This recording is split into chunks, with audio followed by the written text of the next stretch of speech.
Welcome back to The Heat. We're talking about Cuba and what happens next after the fact that Fidel Castro has died. And we want to go straight to Havana and Juan Jacomino, the former spokesperson here in Washington, D.C. at the Cuban Interest Section, which is now, of course, the embassy. Juan, you and I have talked many times about Cuban policy going forward. But now that Cuba is at this crossroads, do you see reforms continuing, privatization, more professions being allowed to go into the open market? The internet, for example, which is only about 6% of households at the moment, but if you wander around the public spaces where it's available, extremely popular. Are you going to see more of this, do you think, now that Fidel's passed and Raul continues until 2018? And what about this figure, Miguel Diaz-Canel, that everyone has been talking about?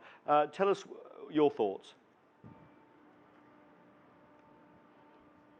Well, yes, certainly the changes will continue in Cuba. Actually, Cuban citizens across the island have been asked to sign, in the framework of Fidel Castro's passing and the funeral, we have all been asked to sign a pledge of allegiance of some kind to Fidel Castro's revolutionary ideas.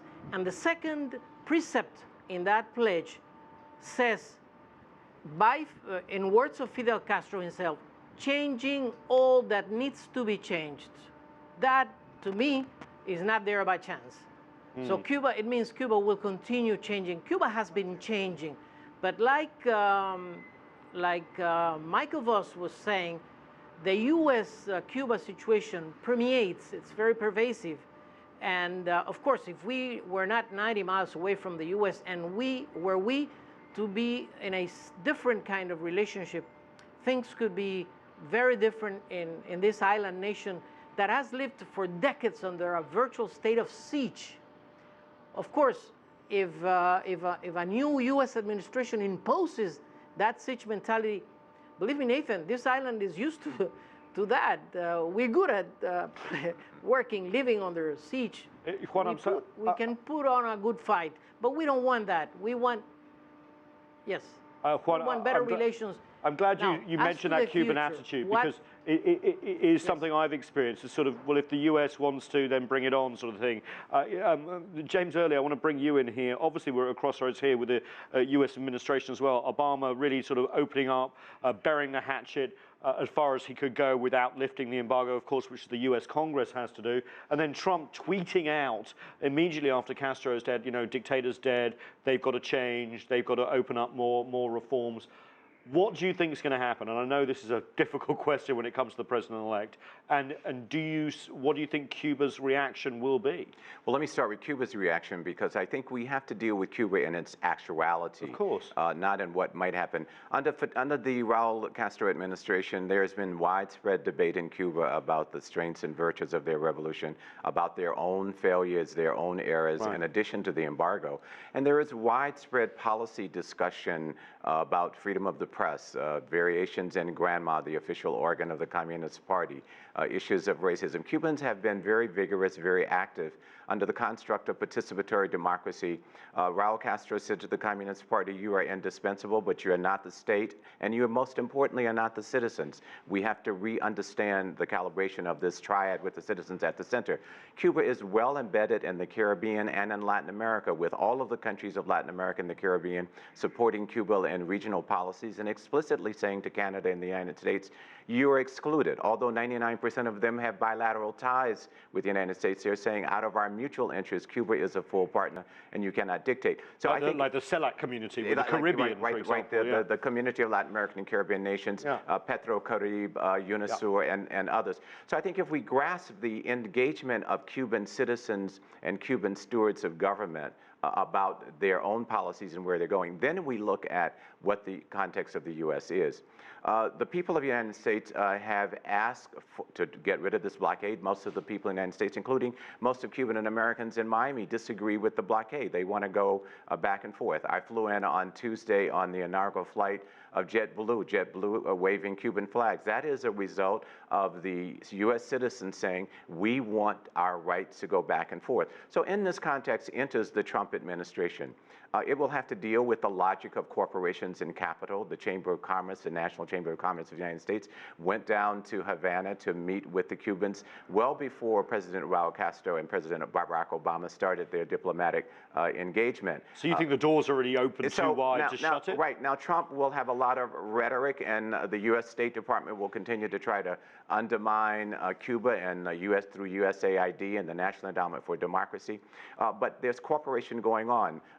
Patents have been signed on vaccines for cancer. Cuba is one of the leading biotechnology countries in the world. And so there will be this push and pull and complexity, and I think that's what we have to look at is how will the Cuban people continue to mediate? How will their relationships with Latin America and the Caribbean go? And that will be a leverage on how the United States government is able to engage or not with Cuba. I want to bring in Rafael Salies here because I think what you raised an excellent point is how's the region going to react vis-a-vis U.S.-Cuba relations, because the region was applauding what Obama was doing. It took away a big thorn between U.S. relations and the rest of the region, and now it could potentially be in a bit of reverse when it comes to Cuban policy, Rafael.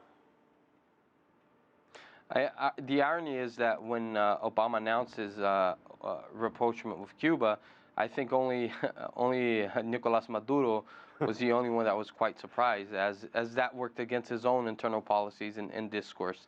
Now, that being said, there is a history in the region of supporting rapprochement between the United States and Cuba, and in Cuba. In Latin America tends to be center more than right when compared to the right in Europe or United States. The main politicians on the Brazilian right, we also iconic Fidel Castro was, not only for Cuba, but for Latin America as a whole. And this includes the former presidential candidate, Aécio Neves. That being said, the region's looking at Donald Trump and anything he might do to Cuba as secondary, specifically because the region is more worried about any Trump policy that might hurt it first. Right. So Mexico's worried about not only the wall, but ending NAFTA. Brazil was worried with any number of trade tariffs he might put up, or basic instability, which would affect not only the value of the real, but also the amount of foreign investment that Brazil would receive.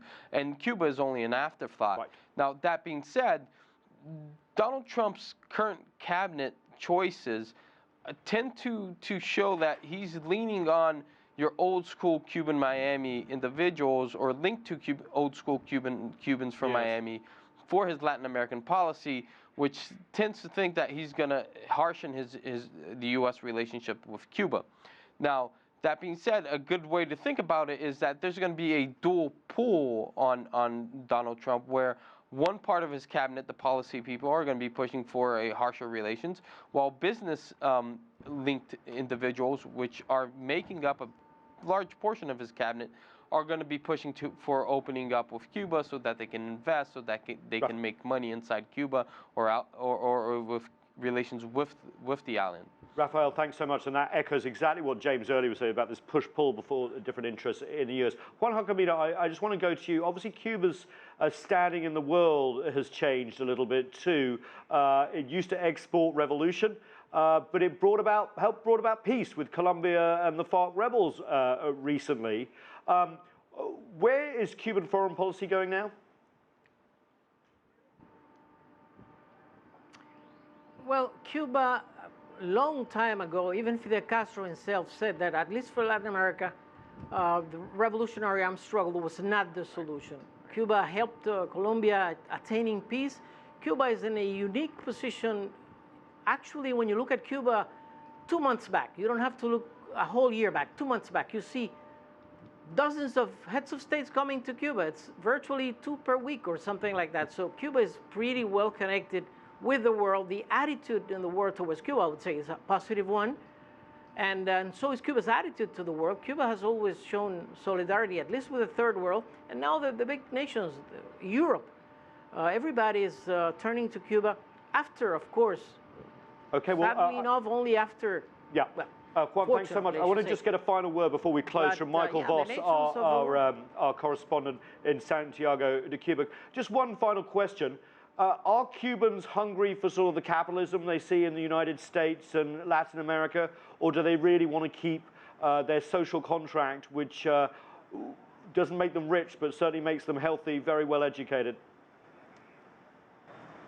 I mean, I think there is push-pull here again. I mean, they're very worried about losing their health care and education. They're extremely proud on that. But if there is one thing that you do feel there is pressure on the streets for, it's for economic change. It's for the right to, the ability to earn a decent living. That is really what the majority, particularly the young, want. And a lot of them, if they're feeling they can't get it, are leaving the country. This really is the biggest challenge now that Raul Castro's administration faces, is how to put more bread on the table and more money in people's pockets. Michael, thanks so much. We'll be talking to you throughout the weekend. That's it for this edition of The Heat. CCTV will continue to bring you lots more coverage as Cubans pay their final respects to their former leader, the historic Fidel Castro. I'm Nathan King in Washington, D.C.